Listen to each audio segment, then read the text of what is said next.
out in North Dakota. I drove from Colton, New York to Kalispell, Montana this spring. And my brother had been out before, and he came back, and so we've been through there twice. If you want to see something that's really horrible in our country, happening right now, it's happening right now. Go out on Route 2, U.S. Route 2, go up to top of Michigan, and then go out across the country, Out there between Minot and Williston, North Dakota, they're fracking for oil out there. This thing called the Bakken oil field, and it's shale that holds oil, like the shale that holds gas in New York State. Well, they're fracking for oil out there, and it's a nightmare. So all these huge trucks, all these camps, all these people that don't care, just run around there to make a buck, a lot of bucks, doing something that's wrong. I've contacted the North Dakota Department of Health, which is supposedly dealing with fracking for oil in North Dakota, and they won't even respond to me. They said they were going to answer my questions. I sent them questions, like, what do you know about the impacts of fracking for oil in the state of North Dakota? How many complaints have you had about fracking for oil? What does it do to the air quality and the water quality? No answers. No, because they don't have answers. And they don't have to provide answers because they have the power. And until the people get out in the streets, running for Congress is just a game. It's just a game. It's a game, and I play it because I like playing it. It's interesting, and you get to talk to people. It's like this motivator to. I'd have never been here talking to you people, if I hadn't run for Congress. It's just something that I like doing, and it just gives you kind of like a structure for it, a structure for reaching out to other people. I went down to Fort Edward. I would have never gone to Fort Edward if I hadn't been running for Congress. And in doing that, I was actually standing in a place where the Washington County government complex, with their courthouse, with their health department, with their county administrator, with all this stuff, is sitting there, and there's General Electric just right there. You could stand between those two buildings, put your hand on the Washington County government complex, and your hand on the Fort Edward factory, that GE has. And then I'm down there doing a news conference, and none of the media show up, and the news conference was about telling the people of Fort Edward about POPs and what the WHO says about what their PCB exposure has caused down there. This is all ridiculous.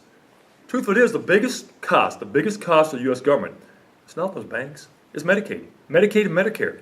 And you know why they're so high? Because people are sick, and they have to be done something with.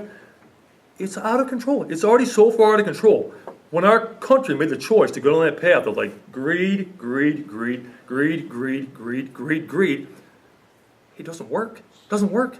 It ended up causing the global climate change, ended up causing that banking crap and all these things where you put people out of their jobs and cause all that kind of havoc with people trying to have homes and all that stuff. Caused all that.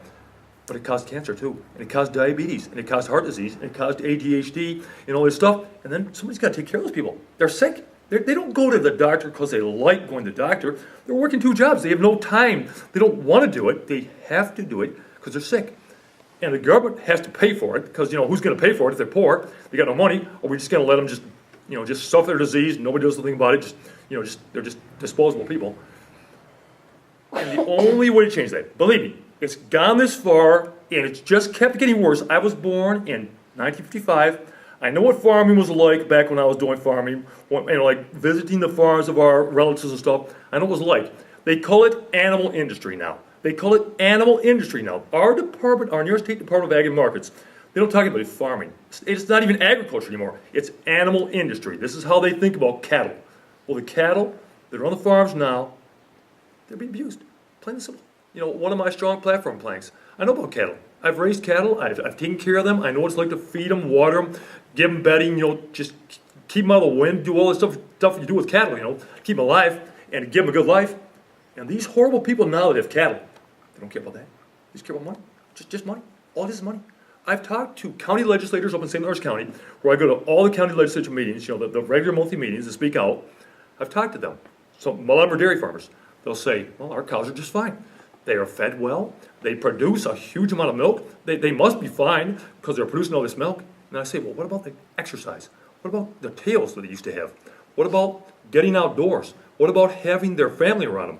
What about a somewhat tiny little bit, a little scrap of a little bit of a normal life? Well, no, that doesn't matter. Just as long as they're being fed well and they're producing a lot of milk. Well, their idea of being fed well, why is it? You just ask them, well, why is those cows only live for 4 or 5 years? Why wasn't the cows that were on the farms when I was, working with cattle, like an old cow would be like 16, 17. Well, why is an old cow 5 now, or maybe 4, or maybe even 3, It's all about what they're feeding them. They burn them out. They just feed them so intensively with this concentrated feeds. Just burns the body up. Just burns the cow's body up. Well, cow can't handle it. It's not a machine. It's not to be just shoveled coal into and get it to burn that and turn it into milk. It's to just be a living being, and people used to get some milk from them, and that was nice. It was reasonable. Milk is poison now. The way they produce milk now, it's full of growth hormones and POBs, and that's inadvertent, but it's still the same thing when you really step back from it. It's the petrochemical industry has a huge part of control of our lives because they do that stuff, and we can't stop them. They make the PCBs, they make the brominated flame retardants.